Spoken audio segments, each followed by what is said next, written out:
નમસ્તે વિદ્યાર્થી મિત્રો, ધોરણ 10 વિષય વિજ્ઞાન અને ટેકનોલોજી, ચેપ્ટર નંબર 1 રાસાયણિક પ્રક્રિયાઓ અને સમીકરણ વિશે આપણે ભણી રહ્યા છીએ. આગલા લેક્ચરની અંદર આપણે રાસાયણિક પ્રક્રિયાના પ્રકાર વિશેની સમજૂતી જોતા હતા.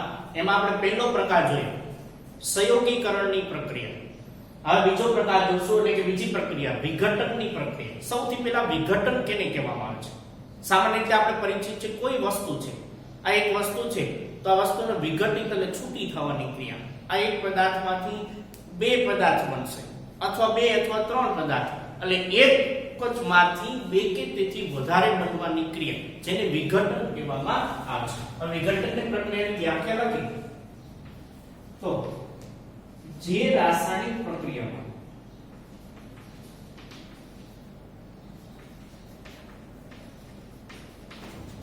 એક જ પ્રક્રિયકમાંથી વધુ સરળ નિપજ બને તે પ્રક્રિયાને વિઘટનની પ્રક્રિયા કહેવામાં આવે છે. એક જ પ્રક્રિયા એક જ પદાર્થમાંથી એ બે કે તેથી વધુ પદાર્થ બનવાની ક્રિયા જેને વિઘટનની પ્રક્રિયા કહેવામાં આવે છે. ચલો આપણે પ્રવૃત્તિ નંબર 5 જોઈએ.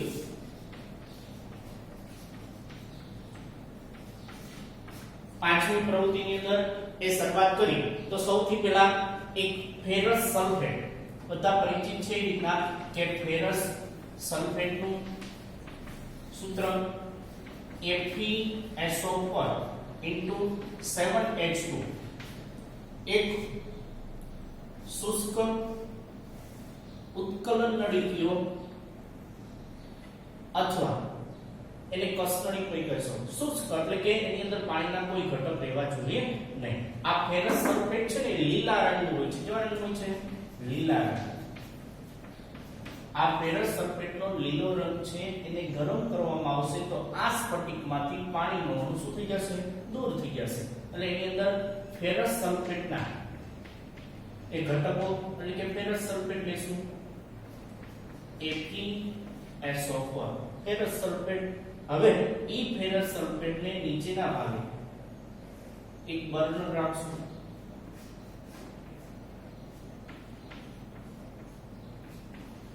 બર્નર. આ બર્નરની જ્યોતથી આ ફેરસ સલ્ફેટને એક ગરમ કરશું તો આ રીતના થશે. FeSO4 ગરમ કરવું એટલે ઉષ્મા આપતા. નીચેના ભાગેથી આપણે બર્નર વડે FeSO4 ને ઉષ્મા ગરમી આપી છે, ગરમ કરી છે. તો FeSO4 માંથી એના ઘટકો છૂટા પડશે. તો ઘટકો Fe2O3 પ્લસ સલ્ફર ડાયોક્સાઇડ અને સલ્ફર ટ્રાયોક્સાઇડ વાયુ મળશે. એટલે FeSO4 એટલે ફેરસ સલ્ફેટ કે જે લીલા રંગનું હતું સૌથી પહેલા આ કસ્ટડીમાં. હવે જેનો ગરમ કરવામાં આવશે તો FeSO4 માંથી Fe2O3 એટલે કે ફેરિક ઓક્સાઇડ મળશે. જે ફેરિક ઓક્સાઇડ મળશે એનો રંગ છે એ લાલાશ પડતો કથાઈ રંગ હશે. અને જ્યારે સલ્ફર ડાયોક્સાઇડ અને સલ્ફર ટ્રાયોક્સાઇડ એ વાયુ કે આ કસ્ટડીમાંથી મુક્ત થાય છે. જે કસ્ટડી આપણા નાક પાસે રાખશું તો એ વાયુ આપણા નાકની અંદર દાખલ થશે તો એની તીવ્ર વાસ આવશે કે એની અંદર સલ્ફર હાજર છે. આપણે જાણે છે ડુંગળી છે, લસણ છે, જેમાં સલ્ફરની આપણે વાસ જોઈ છે. જેથી સલ્ફર ડાયોક્સાઇડ અને સલ્ફર ટ્રાયોક્સાઇડ એ બહાર નીકળતો હોવાથી એની તીવ્ર વાસ જોવા મળે છે. આમ ફેરસ સલ્ફેટનું વિઘટન થયું એટલે કે નીચેથી ઉષ્મા આપતા ફેરિક ઓક્સાઇડ, સલ્ફર ડાયોક્સાઇડ અને સલ્ફર ટ્રાયોક્સાઇડ મળે છે. રાસાયણિક પ્રક્રિયા સંતુલિત કરી તો એક પરમાણુની સંખ્યા આ બાજુ 1 છે, આ બાજુ 2 છે. તો 2 કરવી તો આગળના ભાગે 2 મૂકશું. Fe2 સલ્ફર 2 સલ્ફર 1 ને 1 2 ઓક્સિજન 4 2 8 ઓક્સિજન 3 ને 2 6 7 8 સલ્ફર ટ્રાયોક્સાઇડ 3 6 7 અને 8 છે. તો બંને બાજુ ઓક્સિજન પર સંતુલિત થયા. તો આ એક પ્રવૃત્તિ છે, પ્રવૃત્તિ નંબર 5 કે જે ફેરસ સલ્ફેટમાંથી ફેરિક ઓક્સાઇડ અને સલ્ફર ડાયોક્સાઇડ અને સલ્ફર ટ્રાયોક્સાઇડ વાયુ મળે છે. એક બીજું જોઈએ કેલ્શિયમ કાર્બોનેટ, કેલ્શિયમ કાર્બોનેટ ને જેને ચૂનાનો પથ્થર કહેવાય ને ઉષ્મા આપતા કેલ્શિયમ કાર્બોનેટ એનું સૂત્ર લખી તો CaCO3 કેલ્શિયમ કાર્બોનેટ એને ઉષ્મા આપતા એટલે આ જ રીતના ગરમ કરતા કેલ્શિયમ કાર્બોનેટ જેને આપણે ચૂનાનો પથ્થર પણ કહીશું, ચૂનાનો પથ્થર. હવે આને ગરમ કરવામાં આવશે ત્યારે આમાં ઘટકો છૂટા પડશે. શું થશે? કેલ્શિયમ આમાંથી એક ઓક્સિજન CaO પ્લસ વાયુ તો CO2 કાર્બન ડાયોક્સાઇડ વાયુ મુક્ત થશે એટલે કે કેલ્શિયમ ઓક્સાઇડ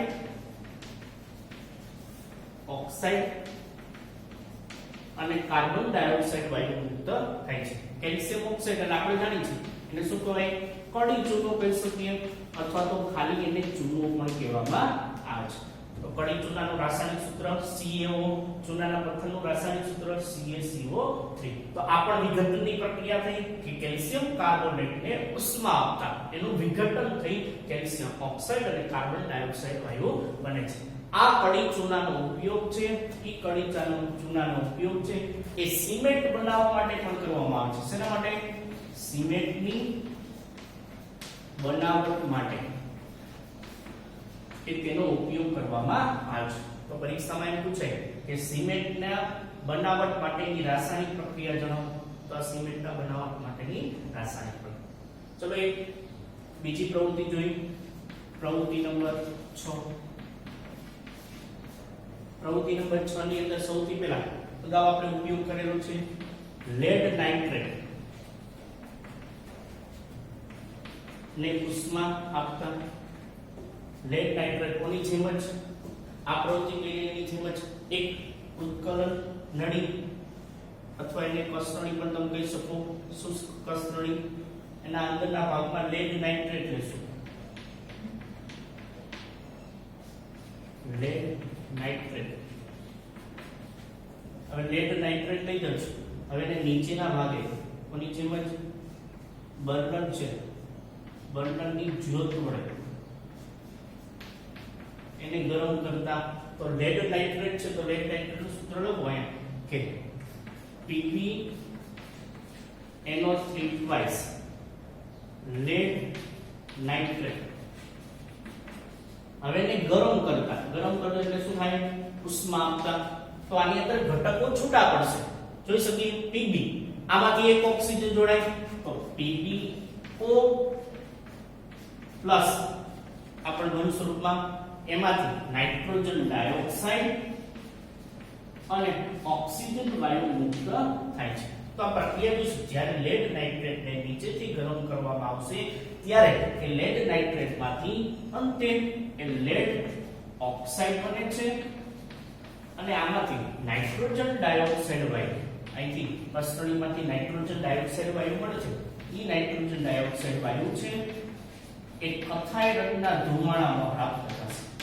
કેવા રંગના? કથાઈ રંગના. જે કથાઈ રંગના ધુમાડા પ્રાપ્ત થયા હતા એ કેના હતા? નાઇટ્રોજન ડાયોક્સાઇડ એટલે કે કથાઈ રંગના ધુમાડા પ્રાપ્ત થાય છે.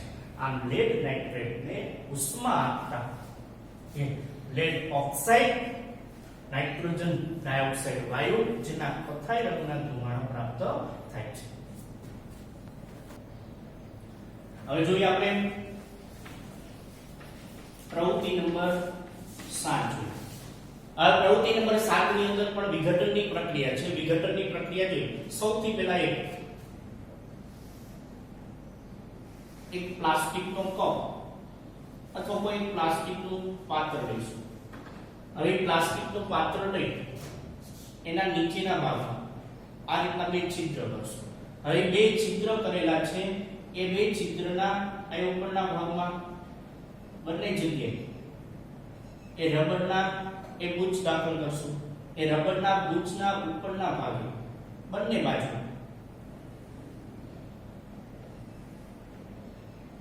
આ રીતના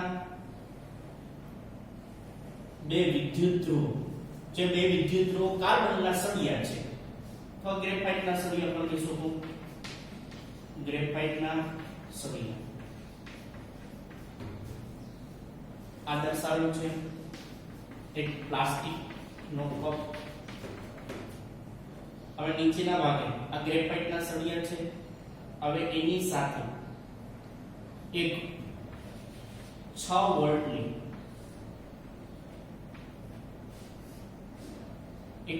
વોલ્ટની આપણે બેટરી જોડશું.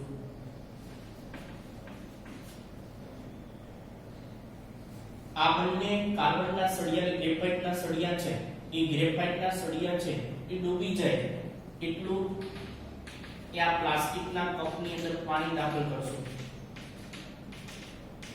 આ બંને સળિયા એ ડૂબી ગયા. હવે બંને સળિયા ડૂબી ગયા છે એમાં પાણીની અંદર થોડુંક મંદ સલ્ફ્યુરિક એસિડ નાખશું જેના લીધે વિદ્યુતનું સરળતાથી વહન થઈ શકે.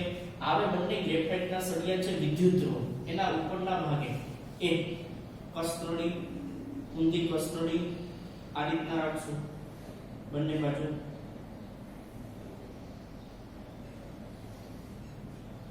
બંને બાજુ એ ઊંધી કસ્તરડી રાખેલી છે.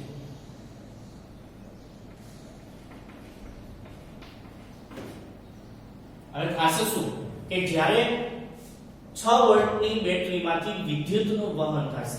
વિદ્યુતનું વહન થશે એક બાજુના ભાગમાં જોઈએ તો આ બાજુ જોઈએ તો એનોડ અને આ બાજુ કેથોડ એટલે કે માઈનસ અને પ્લસ છે. જ્યારે વિદ્યુતનું વહન કરવામાં આવશે થોડીક વાર સુધી રાખશું તો આ પાણી છે તો પાણી એટલે આપણે જાણીએ છીએ H2O લિક્વિડ. જ્યારે એમાંથી વિદ્યુત પ્રવાહ પસાર કરવામાં આવશે શું પસાર કરવામાં આવશે વિદ્યુત પ્રવાહ ત્યારે વિદ્યુત વિભાજન થશે. વિદ્યુત વિભાજન એટલે આ પાણી છે તો પાણીમાં H2O છે એમાંથી હાઇડ્રોજન અને ઓક્સિજન બે અલગ થશે તો H2 પ્લસ O2 આ બે વાયુનું છૂટું પડવું કેના લીધે વિદ્યુતના લીધે જેના લીધે થશે શું એક કસર. આ ઉપરના ભાગે જોઈ શકે બે વિદ્યુત ધ્રુવો છે એને ઉપરના ભાગમાં આ રીતના પરપોટા જમા થશે. જે પરપોટા જોઈ શકે તો એક કસનળી કે જે એનોડ છે તો એનોડ બાજુ એ બાજુની તરફ કે ઓક્સિજન વાયુ અને જ્યારે એક કેથોડ છે જેના તરફ હાઇડ્રોજન વાયુ જમા થશે. એટલે થશે શું જ્યારે વિદ્યુત પ્રવાહ પસાર કર્યો તેનું વિભાજન છે. વિભાજન એટલે પાણીની અંદર હાઇડ્રોજન અને ઓક્સિજન છે જેના લીધે એક કસનળીમાં એટલે એનોડ તરફ આ કસનળીમાં ઓક્સિજન વાયુ અને કેથોડ તરફ હાઇડ્રોજન વાયુ જમા જોવા મળે છે. આમ હાઇડ્રોજન વાયુ અને ઓક્સિજન વાયુની ચકાસણી કરવી હોય તો બંને કસનળી કાઢી લેશું. સૌથી પહેલા ઓક્સિજનની કસનળી એ કાઢશું. સળગતી દિવાસળી લઈ તો સળગતી દિવાસળી તમે કસનળીની અંદર દાખલ કરશો તો જી વાયુ સળગશે ધડાકા સાથે. જી વાયુ તો એ વાયુ આપણે કહી શકીએ હાઇડ્રોજન વાયુ છે. તો આ કસનળીની અંદર હાઇડ્રોજન વાયુ છે અને એક કસનળીની અંદર ઓક્સિજન. બંનેની અંદર હાઇડ્રોજન અને ઓક્સિજન વાયુના કદનું પ્રમાણ સરખું નહીં હોય. બંનેની અંદર એ જુદું જુદું જોવા મળે છે. જો રાસાયણિક પ્રક્રિયા સંતુલિત કરીએ એના આધારે આપણે ખબર પડશે. હાઇડ્રોજનના પરમાણુ સંખ્યા 2 આ હાઇડ્રોજનના પરમાણુ સંખ્યા 2 ઓક્સિજનના પરમાણુ સંખ્યા 1 છે તો 2 છે તો 2 કરવું હોય તો પાણીના ઘટકની આગળ એ 2 લખશું. હાઇડ્રોજનના પરમાણુ સંખ્યા જો 2 2 4 થઈ ગઈ તો અહીં 2 છે તો આગળના ભાગમાં 2 જેથી કહી શકીએ હાઇડ્રોજન અને ઓક્સિજન તો હાઇડ્રોજન અને ઓક્સિજનનું 2:1 પ્રમાણની અંદર એની અંદર કસનળીની અંદર હાઇડ્રોજનનું પ્રમાણ વધારે છે ઓક્સિજનનું પ્રમાણ એક કદમાં ઓછું જોવા મળશે. આમ આ વિઘટનની પ્રક્રિયા વિદ્યુત પ્રવાહ પસાર કરે જેથી આ પ્રક્રિયાને વિદ્યુત વિભાજનીય વિઘટનની પ્રક્રિયા કહેવામાં આવે છે. એના પછી એક પ્રવૃત્તિ જોઈ જે પણ વિઘટનની પ્રક્રિયા છે. પ્રવૃત્તિ નંબર 8. હવે આ પ્રવૃત્તિની અંદર શું કરવાનું સૌથી પહેલા એક ચાઇના ડીશ લેવાની. ચાઇના ડીશ એટલે એક બાસ્ક વાટકી કહેવામાં આવે છે સાદી ભાષામાં.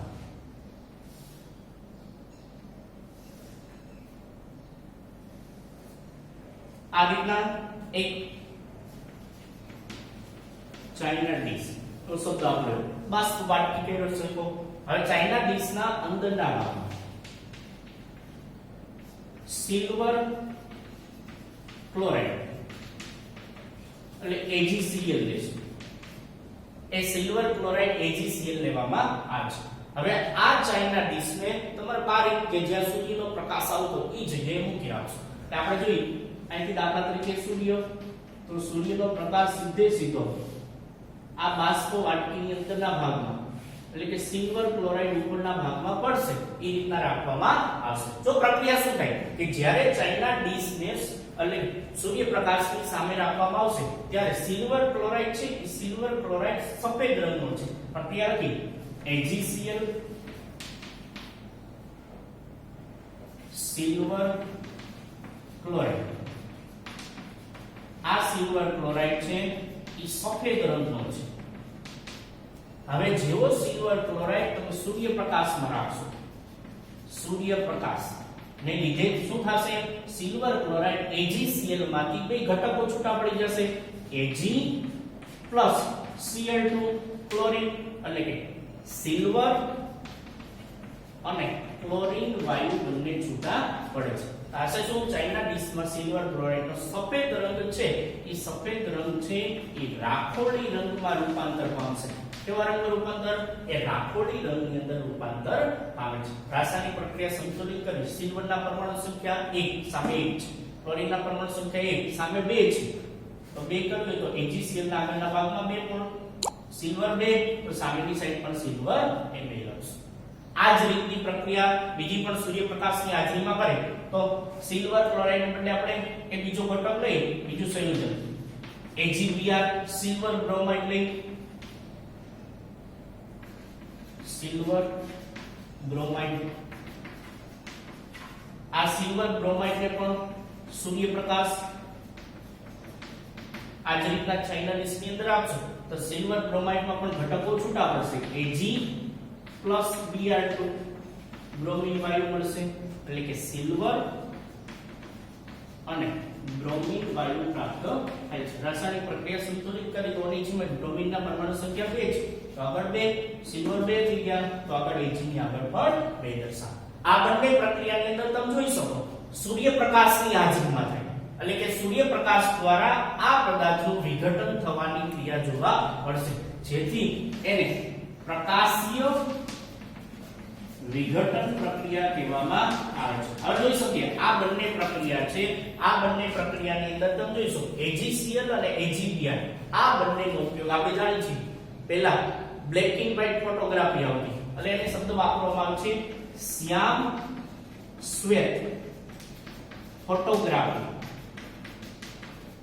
માં ઉપયોગ કરવામાં આવે છે. ચલો તમને પ્રશ્ન પૂછાય કે કયા પદાર્થનો ઉપયોગ શ્વેત શ્યામ અથવા શ્યામ શ્વેત ફોટોગ્રાફી અને બ્લેક એન્ડ વ્હાઇટ ફોટોગ્રાફી છે એની અંદર ઉપયોગ કરતો AgCl અને AgBr નો ઉપયોગ કરવામાં આવે છે. ચલો આપણે આ બધી પ્રવૃત્તિ જોઈ 5મી 6મી 7મી અને 8મી દરેકની અંદર જોઈ શકીએ તો એકમાં ઉષ્મા આપતા વિઘટન થયું પછી બીજામાં વિદ્યુત પ્રવાહ આપતા એટલે વિદ્યુતીય વિઘટન આની અંદર સૂર્યપ્રકાશ દ્વારા વિઘટનની ક્રિયા જોવા મળી છે. તો દરેકની અંદર જોઈ શકીએ કે ઉષ્મા વિદ્યુત અથવા એ પ્રકાશ દ્વારા વિઘટનની ક્રિયા જોવા મળી છે જેના લીધે વિઘટન જોવા મળ્યું.